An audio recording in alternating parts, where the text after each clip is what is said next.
Hi folks, HR Funk here with the 2.0 version of my Smith & Wesson M&P 9mm pistol.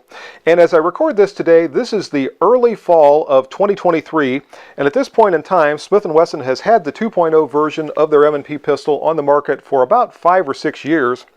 So consequently, a lot of police departments that issued the 1.0 version of this handgun have since transitioned to the newer version. What that means is, currently, there are a lot of used Smith & Wesson M&P 1.0 pistols on the market, and a few days ago I was at a local gun store and I noticed several used M&P 1.0 pistols in their handgun case. We're also coming into gun show season, and a lot of these police trade-in 1.0 M&P pistols might be at the gun shows, and it occurred to me that some of you might be looking at these handguns because the prices are very, very reasonable. And you might be trying to determine whether or not the handgun you're looking at is a good handgun that's going to meet your expectations for a long time to come, or if maybe it's got some problems and you want to avoid that handgun. For 7 years, from 2007 until 2014, I was the senior armorer for my police department, and I was responsible for maintaining and repairing the 1.0 M&P pistols. And I learned a lot of things about these handguns during those years, and what I'm going to do in this video is tell you about some of the things to look for in these handguns. I'm going to talk about how to evaluate them. I'm hopefully going to tell you about some pitfalls to avoid, and in the end, hopefully you'll be able to evaluate one of these handguns and determine whether or not you want to purchase it or whether or not you want to stay away from it. So here we go. So here is the M&P 1.0 pistol, as you see. And before I get started on anything, I have to reiterate something I said in one of my earliest videos with regard to any armorer's project. One of the most important things to do is make sure you have a full cup of coffee at the beginning. Otherwise, nothing's going to go right, and that's especially important on those days when you would rather have a full cup of bourbon. Don't get the bourbon, get the coffee. Rule number 2 is don't mistake your bottle of cleaning solvent for your coffee cup. Those are just rules to live by. Looking at the 1.0 pistol, what I'll tell you to begin with is this is a very good handgun design. If there are problems with this handgun, it is not inherent in the design, but if there are problems and defects in the parts of the handgun, that can cause problems. Typically, by repairing or replacing the part and bringing the handgun back to factory specs, you will restore that very good, reliable functioning. So there is nothing to be worried about with these handguns right out of the box unless there was a defect from the factory. And I have seen a defect or two right from the factory, and I'll talk about a couple of those as we go. When you start to evaluate these handguns, the first thing I would recommend is just take a good look at the exterior to see what kind of condition it's in. Now, it is possible to have a handgun that shows a lot of finish wear and a lot of handling wear, but still mechanically inside it is a very good, properly functioning handgun. And a lot of times those will have the lowest price in the used handgun case because nobody likes the way they look. That doesn't mean that it's not going to run very, very well and be a very accurate shooter for your needs. So take a look at it, see what kind of shape it's in. Generally speaking, the M&P handguns do not show a lot of wear, especially on the metal surfaces. This melanite coating, or whatever Smith & Wesson is calling it these days, wears very, very well. Sometimes you'll see a lot of wear to the polymer frame. Again, that doesn't necessarily mean that it's not going to work well, but you might see some parts that look like somebody was chewing on it, or maybe they gave it to their dogs, a chew toy or something like that. I have seen some of the grips, or I should say the grip inserts, that have started to separate. These things are not hard to find. You can probably still get them directly from Smith & Wesson. And let me grab one of my other 1.0 pistols to try to show you the ones that I've seen that do this.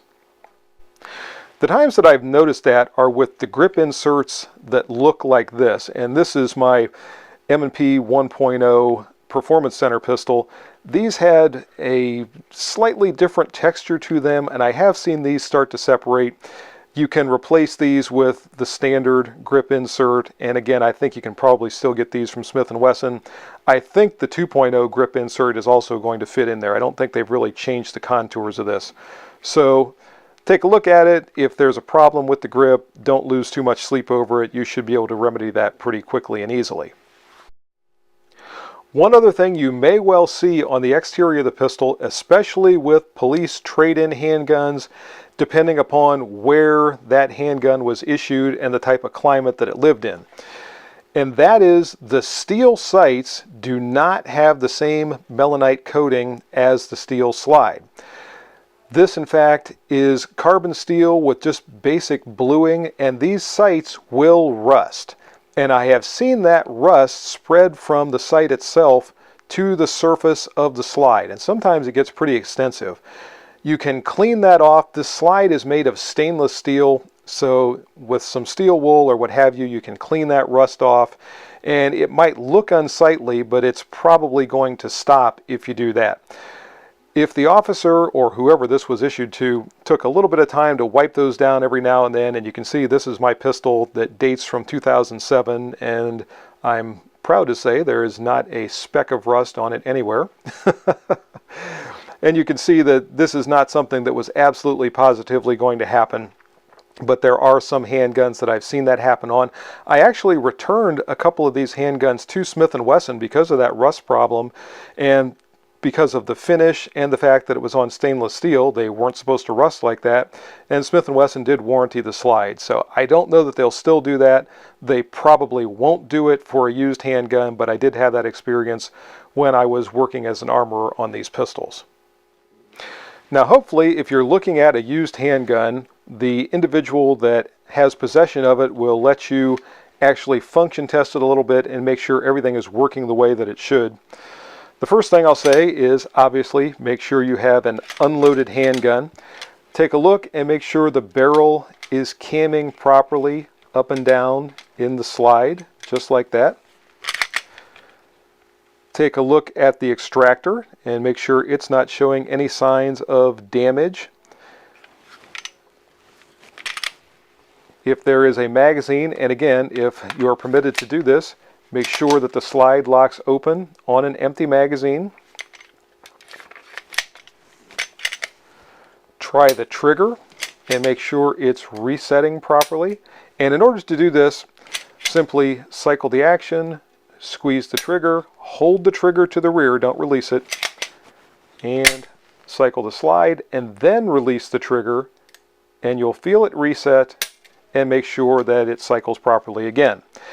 I know of at least one handgun that someone, my belief is they didn't know how to properly field strip it, so they removed this pin in an effort to do so, and they still obviously were not able to field strip it because that won't allow it to come apart, but they put the pin back in without properly reinstalling it, and consequently the trigger would cycle once, but when the slide was retracted again, there would not be a second shot that was fired. It wasn't the pistol's fault, it was due to improper disassembly and reassembly. If you have that kind of a problem, I don't know that you're going to be able to see it down in here. I'll have to show you when I disassemble the pistol. Probably the only thing that needs to be done is proper reinstallation of the trigger spring, and I'll go over that as we go. In just a minute, I'm going to start the field strip and disassembly process, but before I do, I want to mention that the things I'm going to show you in this video are specific to the 1.0 version of the M&P pistol. Some of them are exactly the same in the 2.0 version, but some of them are not. So just understand what you're going to see actually applies specifically to the 1.0 version of this handgun. Now, something that is exactly the same on both versions is the field stripping procedure, which begins by locking the slide to the rear, removing the magazine, and of course, once again, making sure that you have an unloaded pistol. The next thing I'm going to do is going to be a little hard to see, and I've got a light here that might make it a little bit easier. There is a lever, and let me make this larger, that is visible under the ejector right there, that has to be moved forward. And I have a tool here that I'm going to use to move that. And I'll show you this a little bit better when I have the pistol disassembled. But that lever needs to be moved forward, and that is the sear deactivation lever, which is what's going to allow the slide to come forward off of the frame. There you can see it a little bit better. It's the lever on the left, just underneath the ejector. Now, something to be aware of with that sear deactivation lever is it moves forward to a point and stops. Don't force it beyond that point, or you're going to cause another problem, which will once again not allow the slide to come forward off the frame. Essentially, you'll move it out from underneath the sear and you won't be able to get the slide off. I do know of at least one individual who had that happen. I've got another video on how to disassemble the pistol if you have that problem, and I'll put a link to that video. It's a 6-minute video that I made several years ago. So if you have that type of a situation where the sear deactivation lever is moved to the forward position but you still can't disassemble the pistol, then take a look at that video and I'll demonstrate how to take it apart. The other thing that I'll mention is if for some reason the sear deactivation lever is not working, and I've never experienced that, but if you have damage to the sear deactivation lever and you're trying to disassemble the pistol and you can't get it apart, you can take the handgun apart the same way that you disassemble a Glock. However, as you notice, this particular pistol has a magazine disconnect. So how do you cycle the trigger to release the striker in order to be able to disassemble the pistol? I'll show you that momentarily. But first, let's go back to the standard disassembly. I have moved my sear deactivation lever forward. I'm going to rotate the takedown lever to the downward position. Now, the takedown lever on the 1.0 pistol will snap back into place if you don't hold it. So when you hold the pistol, put the grip in the palm of your hand and hold your thumb against the takedown lever. That will keep it in place. All you have to do then is retract the slide and it will move forward off the frame just like that. Now let's go back and I'll show you how to disassemble this if you're trying to cycle the trigger. So how do you disassemble your M&P 1.0 pistol if it has a damaged sear deactivation lever? This pistol does not have a magazine disconnect. So I'm going to use this to demonstrate first, and then I'll show you how to accomplish the same thing with a pistol that does have a magazine disconnect.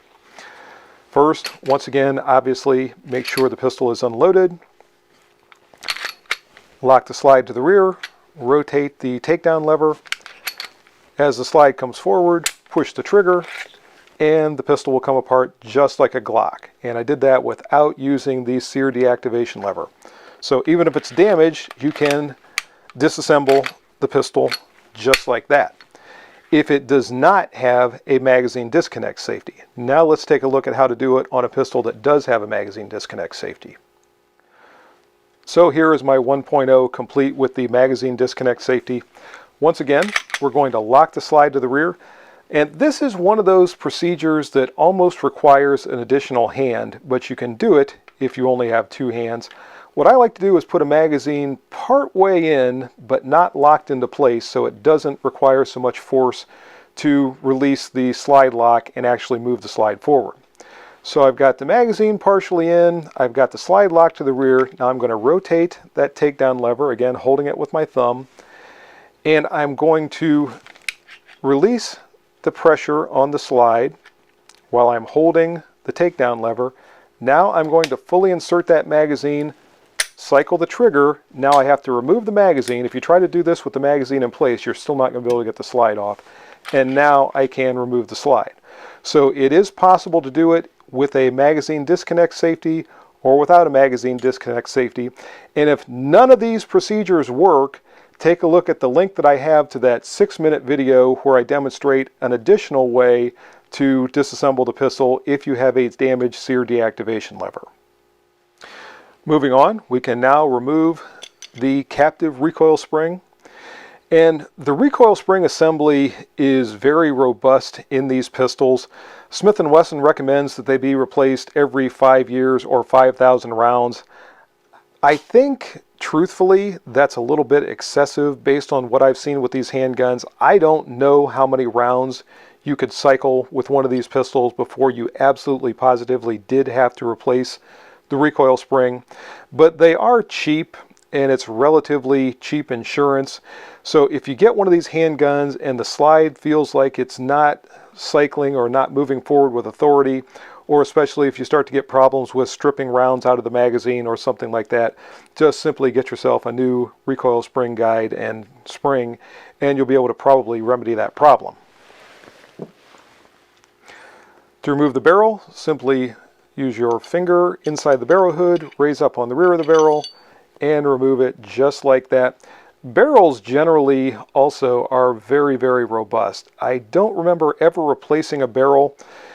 There's always a possibility there could be one defective from the factory, so if it's got some kind of problem, you can replace these. There are aftermarket barrels that are available nowadays, and also directly from Smith & Wesson.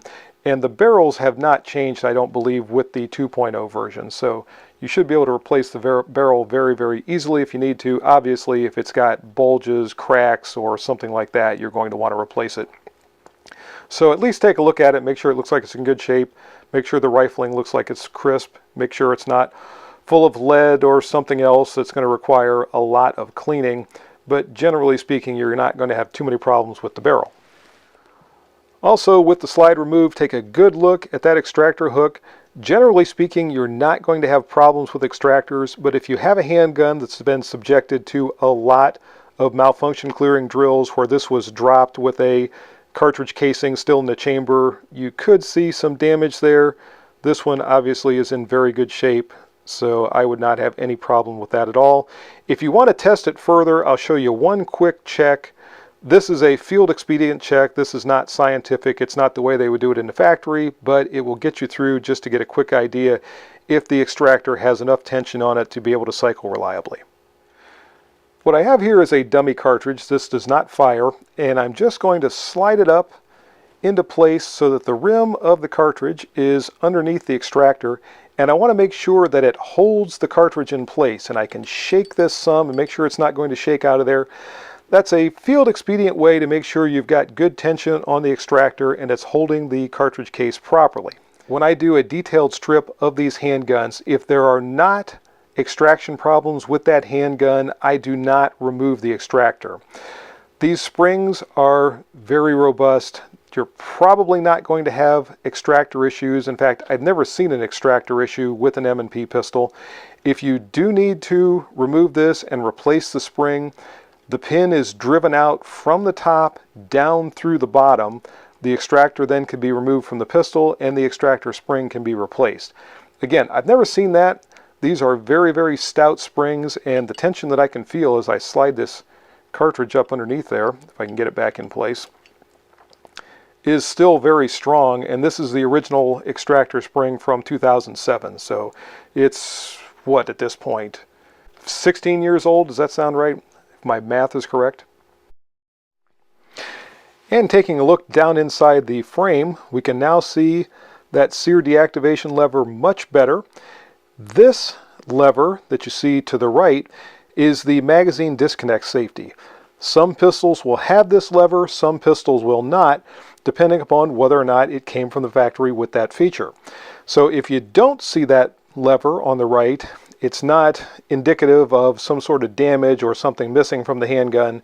It just means you don't have that magazine disconnect safety. Now, if someone has taken that out of a handgun that originally had a magazine disconnect safety, that could cause some problems if they didn't know what they were doing. There is a small spring in there that has to be properly located, and there has to be something taking up the space between the magazine disconnect safety as well as the sear deactivation lever. So you can't just go in and pull that lever out or cut it off or whatever and expect that the pistol is going to function properly with that modification done to it. And here is a quick look at two different pistols. This one, as you can see, has the magazine disconnect safety. This one does not. So if you see this type of a mechanism, you know that it did not come with a magazine safety to begin with.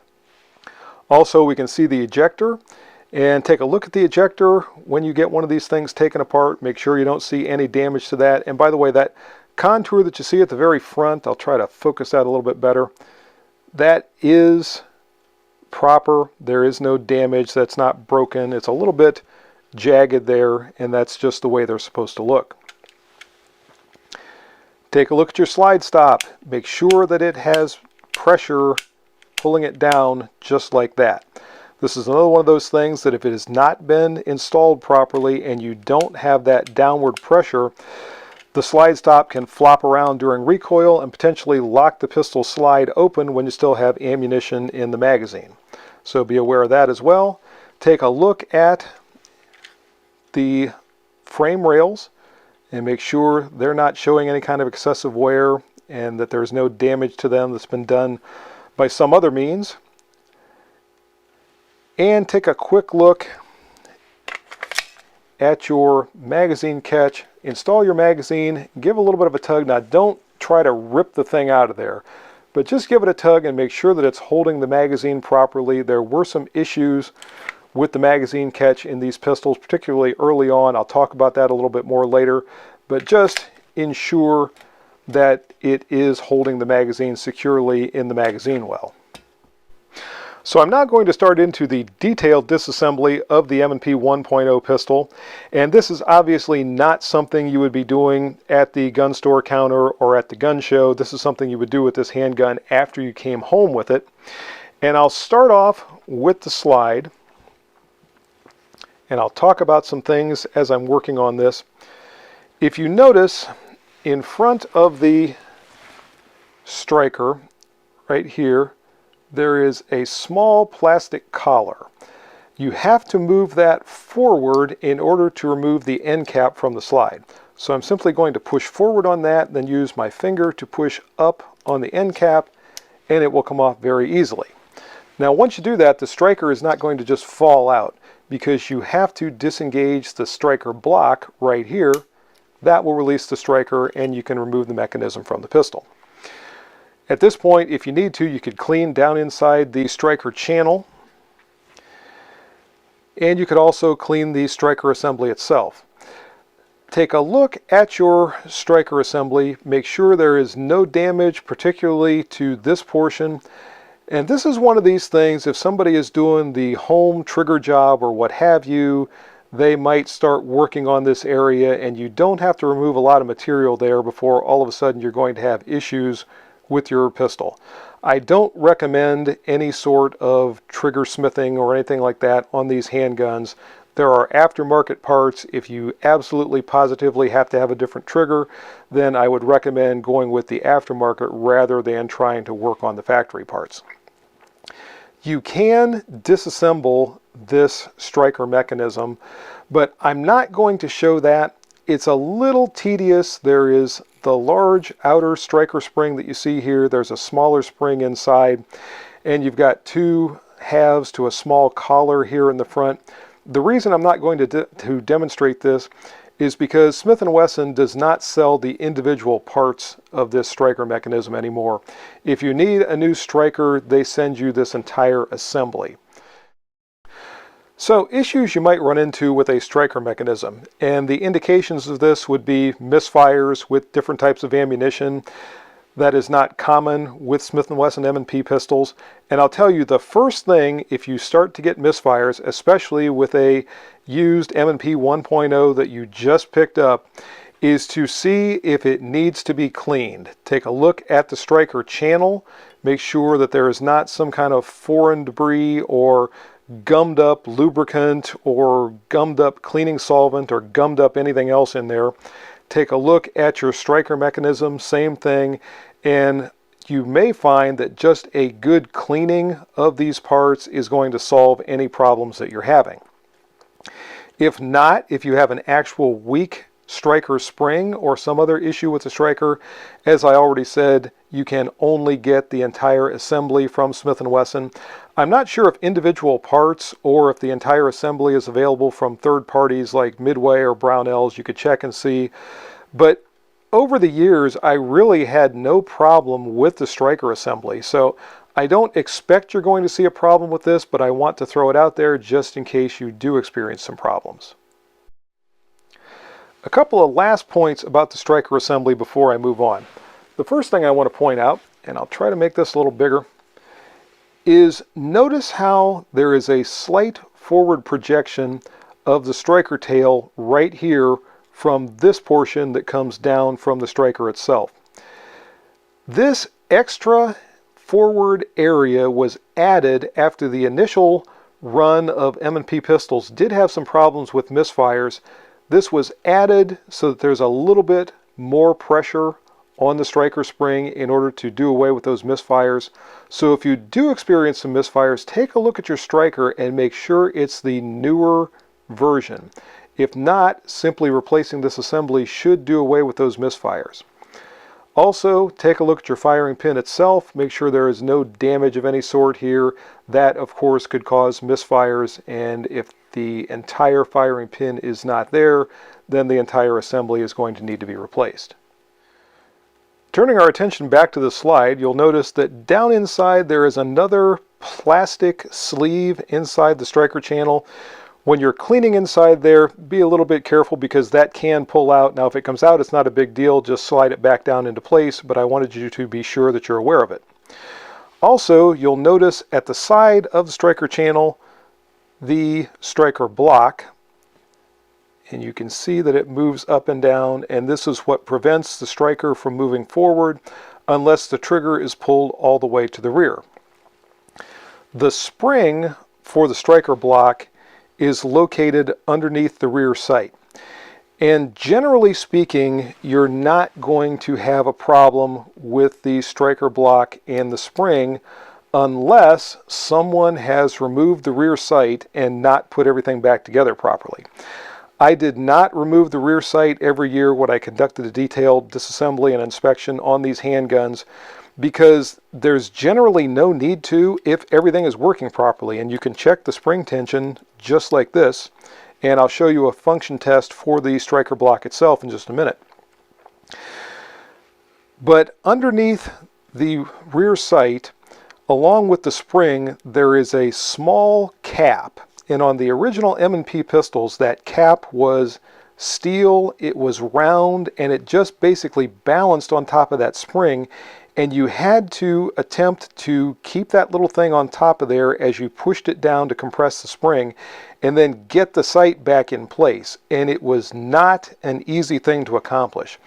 Now the design of that little cap changed in the later M&P 1.0s, and they continue to use the same design in the M&P 2.0 pistols.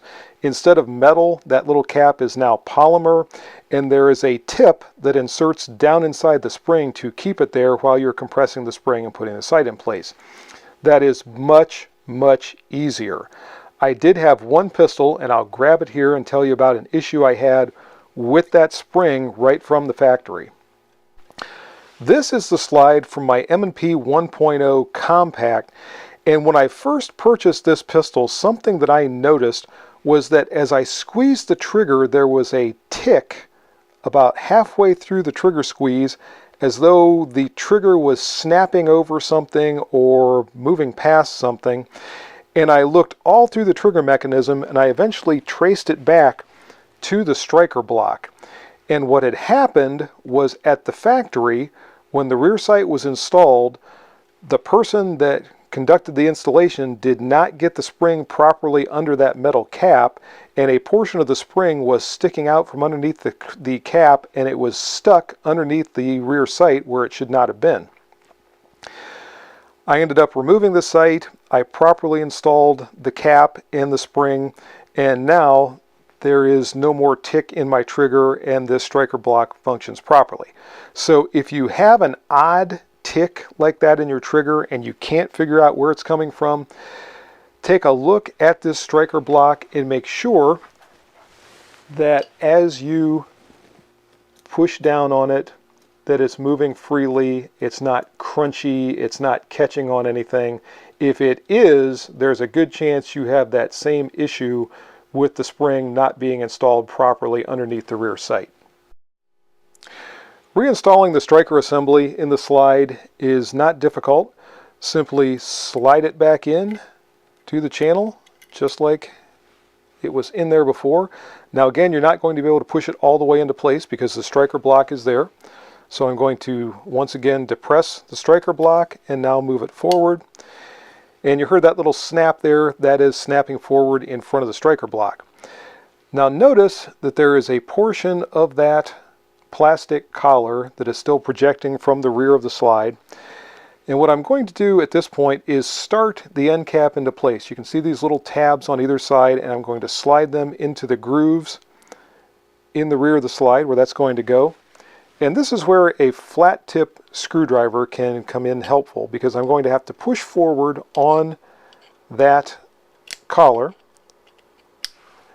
And once I do that, the end cap can be pushed into place, and you heard it snap. Give it a tug, make sure it's in there all the way and it's not coming back out, and your slide is reassembled. One more thing I want to point out on the slide before we move on is this surface right here. This works in conjunction with the disconnector on your trigger bar right here to prevent the pistol from firing when it's out of battery. Take a look at this, make sure it's not damaged, make sure nobody's been grinding away on it with a Dremel or something like that. Sometimes when people are doing home trigger jobs, they start to grind on all kinds of strange things. They might have thought this was somehow going to smooth things out, and it's probably not. This is there for safety purposes, and we don't want any alteration to that whatsoever. So I did want to point that out before we move on. Moving on to the frame. And something you might want to do before you start to disassemble anything is take a few close-up photographs of this assembly, so when you put it back together, everything looks the same way it did when you're done as it did when you started. This is not a difficult process, but there are some things that can be done wrong. I've already mentioned one or two.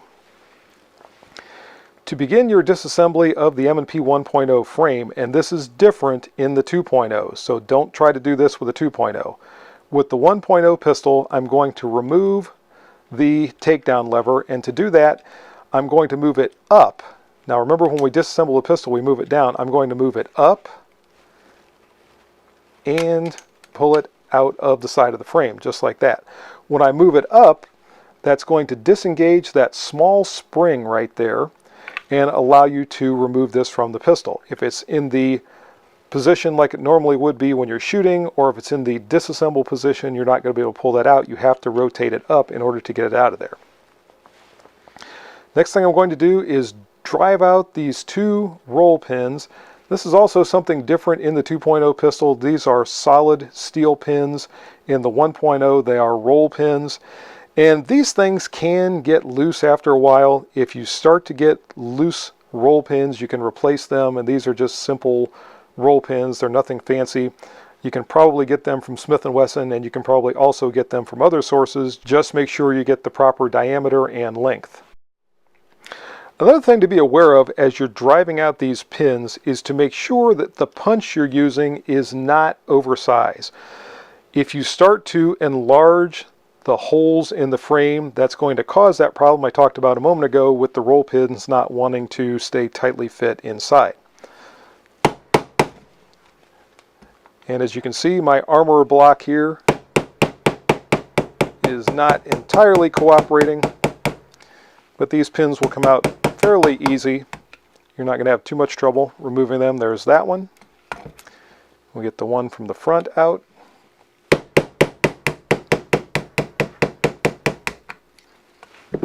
There we go. Next, I'm going to remove the trigger pin, and something I want to point out before I do, if you notice on this side, the trigger pin is larger than it is on this side. The pin only comes out one way. It has to go from the right to the left, and there's not a great deal of pressure on there. You should be able to just push this out with a punch, just like that, and pull it out from the other side. Now, after removing the front roll pin and the trigger pin, I can remove the front locking block. But I want to point out again this small spring, because you have to make sure you keep track of that as you remove the front locking block. or it will fall out of there and you will never see it again. I've never lost one of these things yet, but I have spent quite a bit of time crawling around on the floor trying to find one that I dropped. I do have a bunch of them though, just in case there is ever a first time. Notice too that there is a cutout in the front of the locking block to show you exactly how this spring goes in there when you reinstall it. So just keep track of that thing. If you have a small tray, this would be a good thing to put in there because nothing holds it in once you remove it from the pistol's frame. Next, I'm just going to lift out on the slide lock, and it's trying to bring the trigger with it. I was going to wait and talk about that in a little bit. Notice this spring on the slide lock. This is what I was talking about earlier. If this is missing, or if the slide stop is not reinstalled properly and there's not spring tension, you'll have this thing flopping around while you're shooting and potentially locking the slide open when there is still ammunition in the magazine. So take a look at that, make sure that spring is properly secured, it's in good shape, and as long as it is, you should not have any problem with your slide stop. Now the slide stops have gone through an evolution. The original slide stop, and I think I have one around here somewhere, was basically flat. They added a little bit of a contour there to make it a little bit easier for people to actuate the slide stop, whether they are locking it open or using it to release the slide. So you might see a couple of different styles of that, and they're probably going to work just fine no matter which style they are. If you happen to like the contoured version, you should be able to get that and install it without any problem. So I just wanted to make you aware there are a couple of different types of those. The next thing to come out is our trigger and trigger bar. And you can see this small spring, and it has already come off this small hole, which is where it is supposed to be. There is one end of the spring that is closed, and there is the other end that has a small opening. When you install the spring, it has to go with the opening downward, just like that, and then it rotates to the front with the closed end of the spring in this orientation when you reinstall the trigger. So I'm pointing that out now. I'll talk about it again when we put everything back together. We can take a look at the trigger bar. Again, make sure everything looks good here, nothing damaged, nothing bent, broken, or what have you. This is something else that is different on the 2.0. The engagement between the trigger bar and the sear has been changed.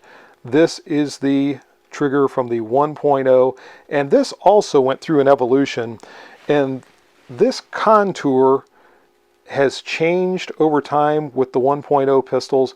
This is the earlier version, and I think this actually gave the best feeling trigger of any of the M&P pistols. For some reason this was changed, these angles and that contour was changed over time, and the trigger just didn't feel as good in the newer first generation or 1.0 pistols as it did in the older ones, and that's the reason why. Next, I'll remove the sear housing from the frame, and sometimes these are a little tight. I can usually get it out by hand. There we go. If you have to use something to try to pry on that a little bit, I would recommend not using anything metal like a screwdriver, because you don't want to put burrs or do some other type of damage to these rails right here. This is the part that fits inside of the slide rail, and I'm not going to be able to do it probably. Maybe I can. Anyway, that's the part that slides back and forth inside the rail, and you don't want to increase the friction at all by doing some damage to those surfaces. Once again, here are our levers. There's one of those little springs that I talked about. Now you can completely disassemble the sear block. I'm not going to do it. This is another one of those things that is tedious enough that if you don't get everything reinstalled just right, or if you mix up a couple of things like these two pins, there are two pins holding everything in place. They are not the same length. That can cause you some problems. There is a tiny spring and plunger underneath the sear itself that is a little bit difficult to get back in there without tweezers, so I'm just not going to demonstrate this. It is possible, but if you're not replacing the sear or doing something like that, I just don't recommend doing so. You can obviously clean this, you can spray it off with gun scrubber, you can lube it, do everything you need to do without disassembling it further than this. Now, the one thing that did come off already is the one part that I'm not too worried about. That is the ejector. It lives right here.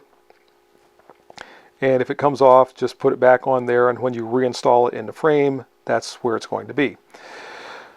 Also, be aware that some of these pistols have a safety, and the safety mechanism is included in the sear block, and I have another video where I talk about removal of the safety. That's another link that I will put in this video, so if you have to remove the safety for some reason or disassemble it or what have you, you've got some kind of a guide to do that.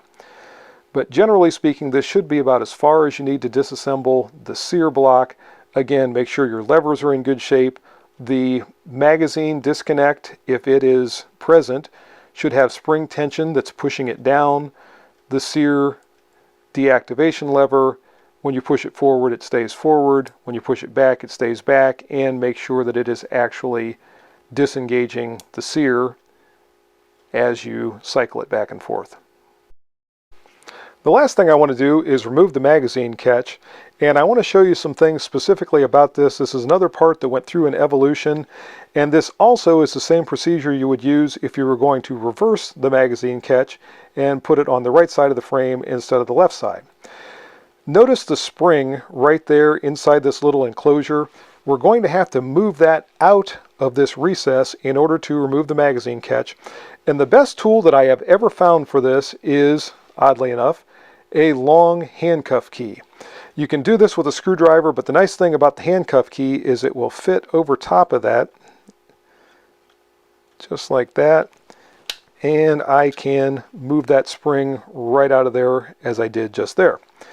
Now we need to push this out of the frame, and again, we'll get to that point where I'm going to use my handcuff key and move that spring around that little projection and take it right out of the side of the frame. The evolution that I talked about, and let me get this focused, involves this part of the magazine catch right here. Originally, this was all polymer, and then they went to a different type of a magazine catch because there were problems with magazines actually falling out of the pistols while they were being fired. And there were also, to exacerbate that problem, some of the early frames were slightly out of spec. They were a little bit larger. So the magazine catches originally on the early pistols were not retaining those magazines. This is the final iteration of this magazine catch, and in the 2.0 pistols, the entire catch itself is steel. It is no longer polymer with a steel insert. The only time we ever experienced that particular problem with our department pistols was after we had done a 5-year replacement of all of the springs in the pistols to include the magazine springs. And interestingly, with the older springs in the pistols that had lost a little bit of tension over the years, there was no problem with them dropping out when we fired the pistols. But after we replaced all those springs, we had several pistols while we were test firing them that jettisoned the magazine on the range. I called Smith & Wesson, they sent us all new magazine catches, we installed those, and that problem went away.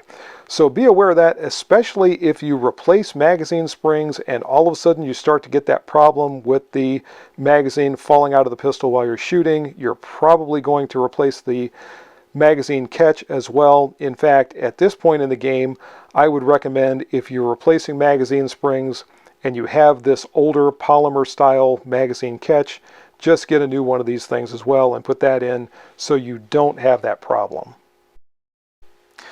There's really no reason to remove the magazine catch spring.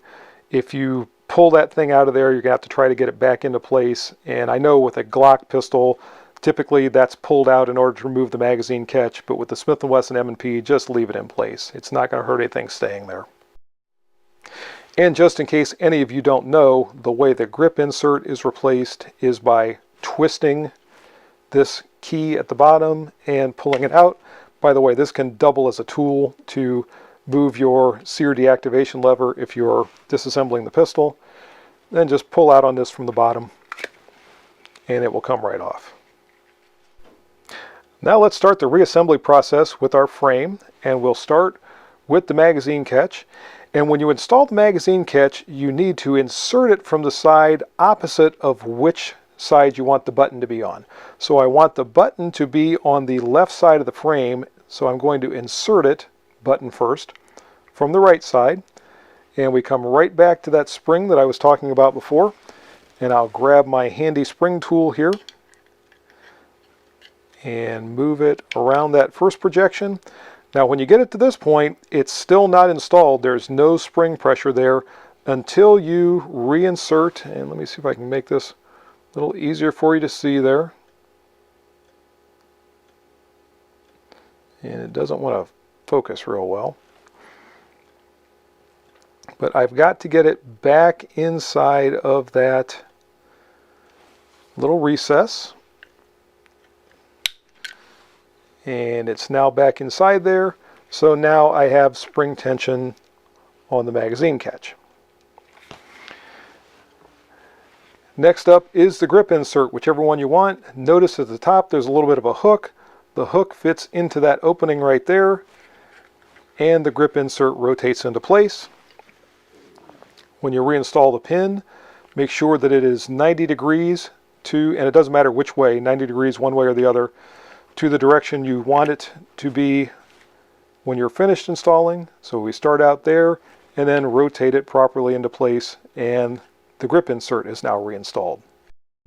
Now as I start to reinsert the sear block, there's a couple of things I want to point out. First is this frame plug that you see right here. This opening was originally intended for a lock mechanism, and if you look closely, I think you can actually see, I guess it's just an L with an arrow. That would have been the direction to turn the lock.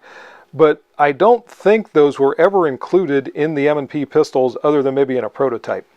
But the frames have a plug that you see right there. And if we look on the inside, and let me change the focus again, hopefully you can see this.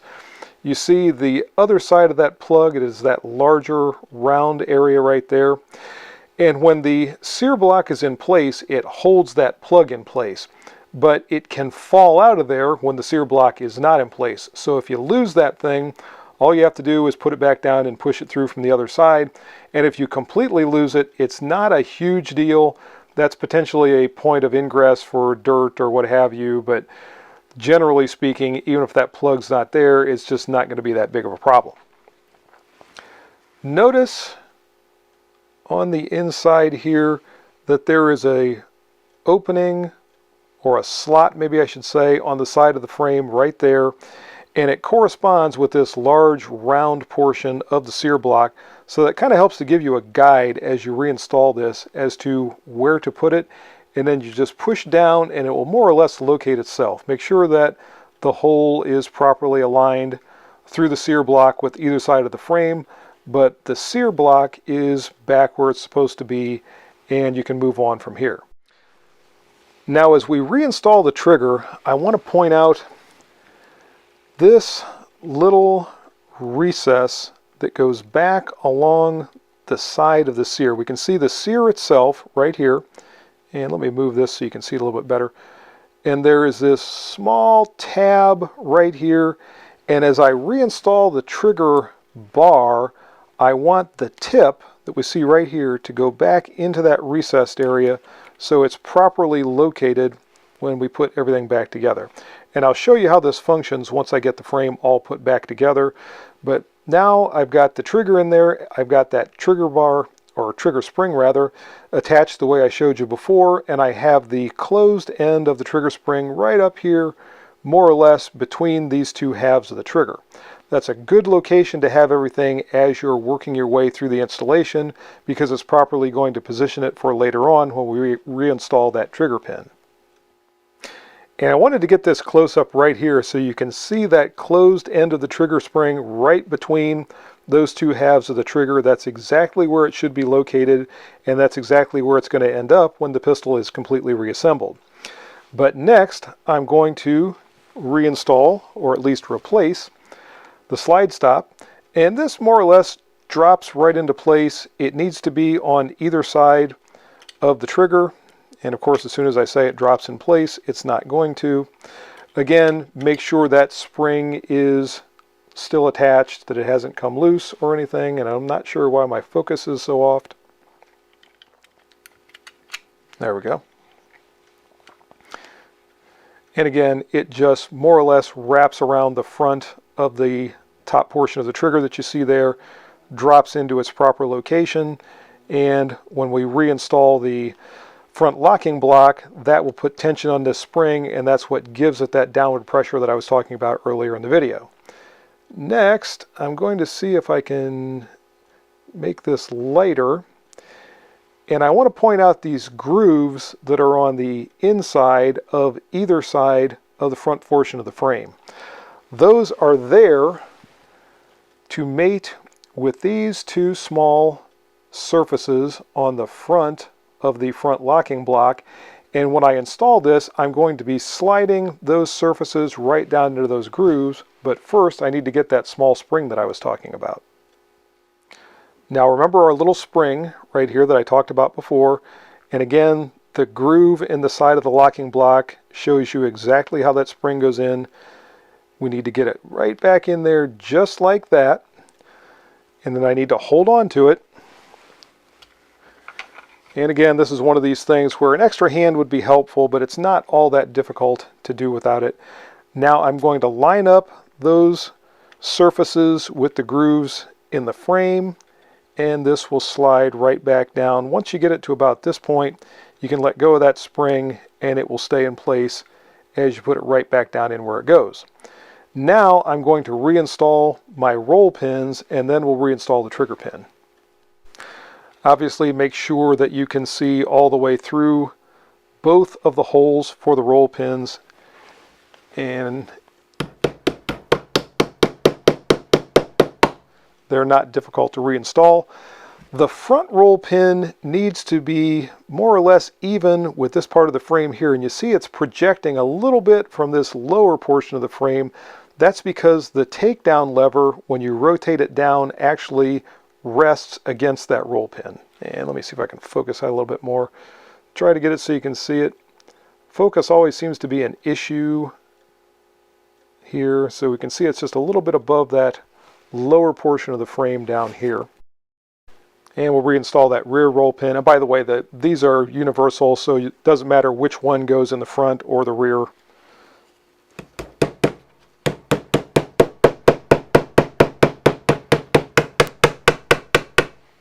All right, and my roll pins are back in place.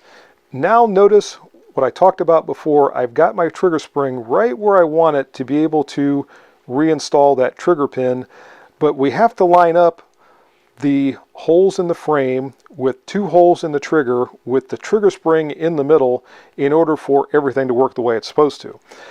The easiest way I've come up with to do this is actually a three-step process, but it's not hard. I will demonstrate that momentarily.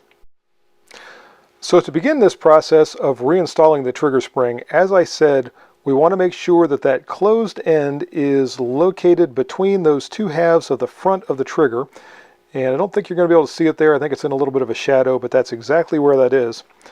Then I'm going to take a small punch and I'm going to insert it from the side that the trigger pin will eventually go in from, which is to say the left side. And the reason I'm doing this is because I want to hook that closed end of the trigger spring so that I'm sure that it is properly where it belongs, which is what I've done right there. Next, I'm going to take a slightly larger punch, and what I'm going to do is work it through here, and I'm going to use my smaller punch to hook the spring over the larger punch, and at the same time I'm going to be properly aligning all the holes for the frame, the trigger, and the slide stop. And I'm not entirely sure I'm going to be able to do this on camera. I might end up having to bring this back where I can see what I'm doing a little bit better, but we'll see how it goes. I'll give it at least one try on camera.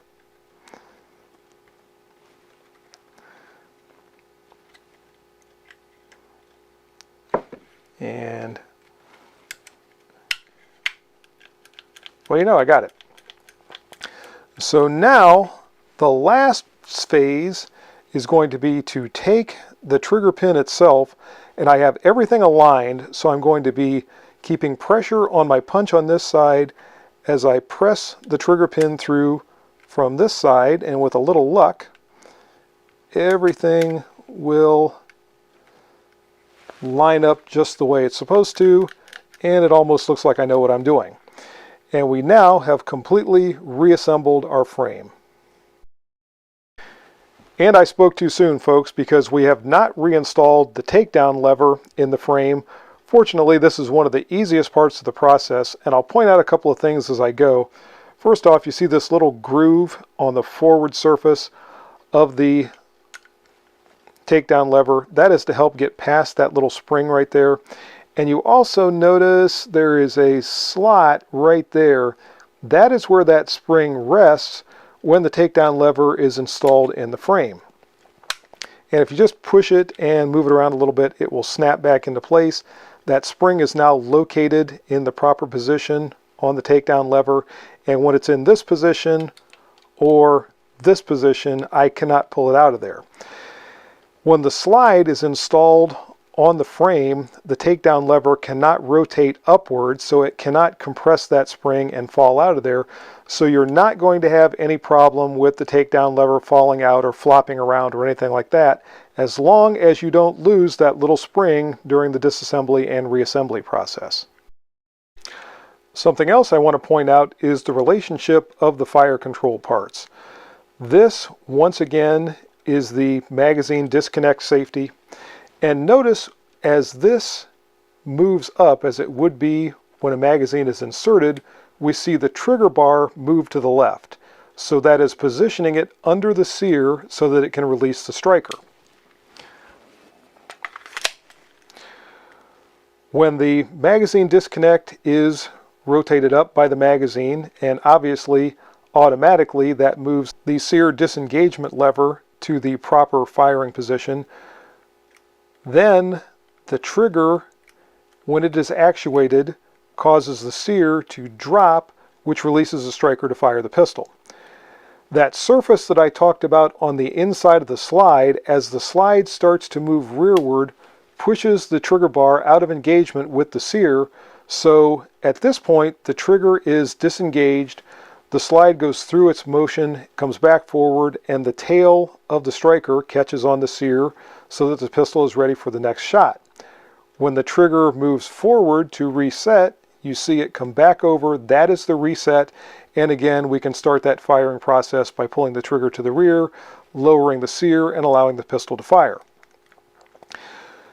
If the pistol is out of battery, then the trigger bar cannot come in contact with the sear, therefore it cannot release the trigger. And as I talked about before, that's why that surface on the inside of the slide is so critical. And also the dimensions of the disconnector right here are also critical, because that needs to move out of engagement at the proper time. The top portion of the disconnector is also what pushes the striker block out of position, or maybe I should say disengages the striker block as the trigger is fired, so that the striker is free to move forward. So all of these parts working in concert are what allows this pistol to function properly. Something else that I want to mention: if you are asking questions or making reference to the parts of these handguns, it's important to know the proper names. Many times I have people refer to ejectors as extractors, or vice versa, extractors as ejectors. Another thing that drives me a little bit crazy as an armorer is when people use acronyms that can have more than one meaning. For example, an FTF. Is that a failure to fire or a failure to feed? Those are two different problems. They have two different remedies. So if you are explaining a problem and you don't know exactly what to call it, then explain exactly what the handgun is doing that it shouldn't be doing, so that it can be properly diagnosed. Same thing with an FTE. Is that a failure to extract or a failure to eject? Again, two different problems, two different remedies. Actually more than 2 different remedies, but at least that gives the armorer a place to start so they can try to diagnose exactly what is going on with the handgun and why it's having a problem. One other thing I want to point out about the relationship between these trigger components, folks, has to do with the force that's required to pull the trigger bar into its proper engagement with the sear. And you see as I move the magazine up how that slides over into position. And it's also the same force required to move it back into position after the slide cycles and the trigger bar is disconnected by that projection that I showed you on the bottom of the slide. The force to pull the trigger bar toward the sear comes from the trigger spring. If for some reason the trigger is not resetting, that's an indication that either the trigger spring is broken or weakened and probably needs to be replaced. It could also probably come from not being reinstalled properly, but I remember early on hearing some complaints about the M&P 1.0 pistols having triggers that did not reset when they were fired. I tend to think that probably mostly had to do with shooters that were short stroking the trigger and not an actual problem with the trigger, but if you do experience that problem, it's going to be something wrong with the trigger play spring, the trigger spring, or it could be some damage to the trigger bar itself. So keep that in mind too if for some reason you get that odd trigger not resetting. So now let's go ahead and complete our reassembly of this pistol. I'll start by reinstalling the barrel in the slide, and we install that muzzle forward into the slide, and the rear portion of the barrel will more or less fall into place. When we install the recoil spring assembly, this end goes toward the front of the pistol and the large round circular area goes toward the rear. Again, we install the front first and position it so the rear of the recoil spring is right there in the front of that locking block on the barrel. Now I'm going to slide the slide onto the frame rails. Again, I'm going to turn the pistol and hold it this way so I can hold forward on that takedown lever and pull the slide all the way to the rear and lock the slide in place. And I'm going to cycle it to make sure everything is back together properly. Now let's go over a couple of function checks at this point. So for our function checks, we can start with an unloaded magazine and install that in the magazine well. You already know that when we do that, it automatically moves the sear disengagement lever into the proper position and removes the magazine disconnect safety. Make sure that the slide locks open on that empty magazine. When you release the slide, we can now check the trigger and make sure it releases properly. Hold the trigger down, pull the slide just slightly to the rear, and then release the trigger to check and make sure that it resets. We can also check our disconnector. And again, we have to reset the trigger. And now just bring the slide slightly out of battery and make sure that it's properly disconnecting the trigger mechanism and we're not going to get an out of battery fire. Last, let's check our magazine safety and make sure that it is working properly. Take the magazine out. The striker is not falling. Put the magazine in place and the striker falls. So that's working. Now let's talk about the magazine. Many of the malfunctions that can occur with a handgun are a result of some problem with the magazine. Feeding problems and failing to lock open after the last shot could be a weak magazine spring. It could also be some problem with the follower. There could be damage to the magazine's feed lips. There could be other problems associated with the magazine.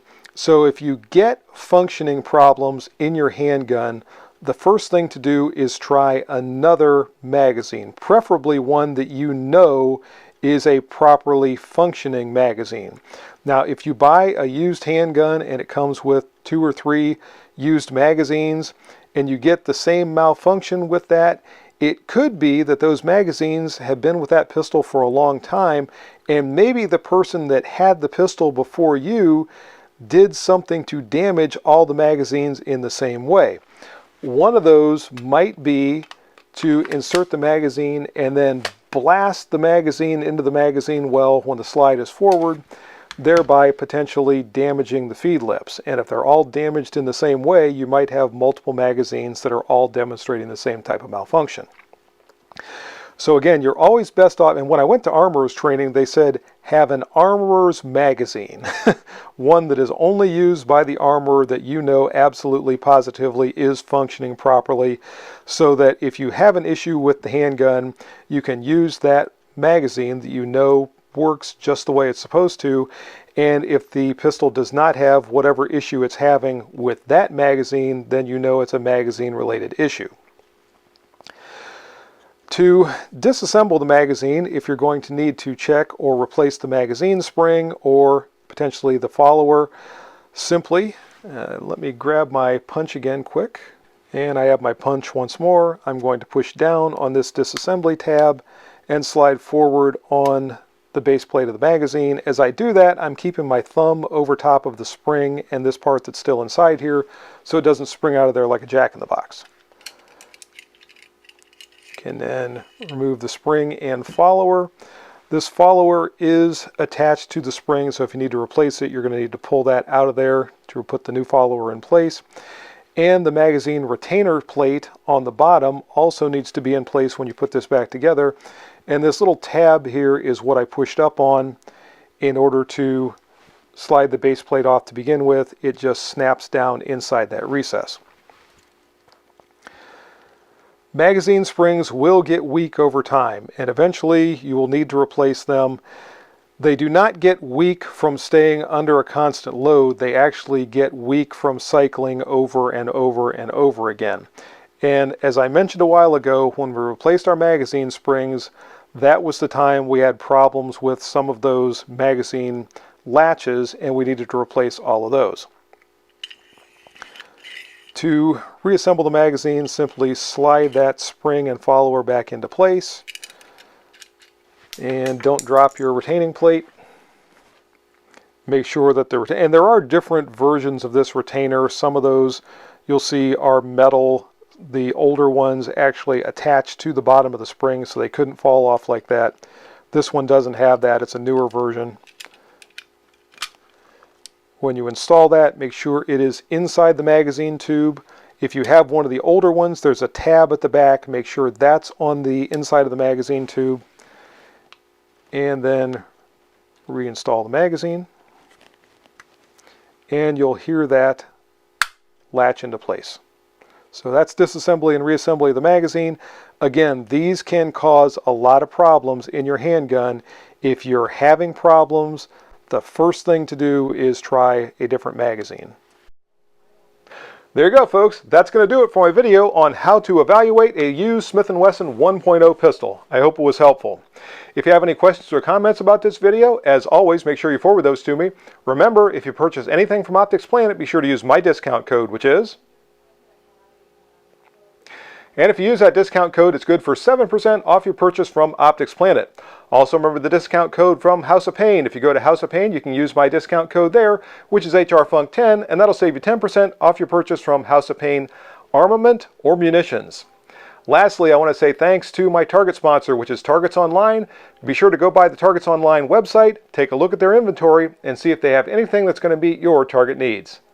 See you next time, folks. And until then, good shooting. Bye-bye.